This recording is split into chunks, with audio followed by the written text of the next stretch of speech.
Title: The Shadow of Vesuvius. A minute-by-minute history of the destruction of Pompeii. Prologue: The Green Mountain. The Bay of Naples.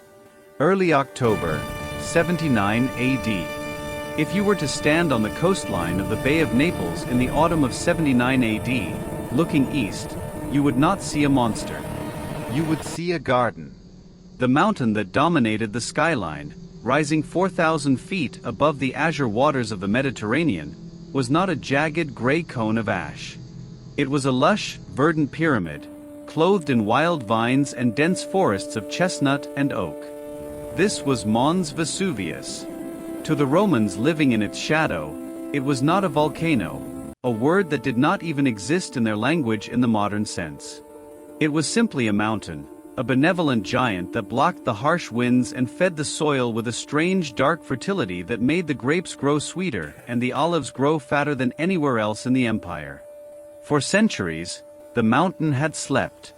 It had slept for so long that the people had forgotten its true nature. The great hero Spartacus had once camped in its crater during his slave revolt, hiding in the thick tangles of wild vines, seeing only a defensive position, not the mouth of hell. The memory of fire had faded into myth, whispered only by the oldest Greek settlers who spoke of Hercules battling giants in the Phlegrean fields nearby. But the Romans were practical people. They looked at Vesuvius and saw profit, not danger. They built their villas on its flanks.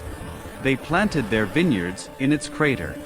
They built two bustling cities, Pompeii and Herculaneum, at its feet, embracing the mountain like a lover.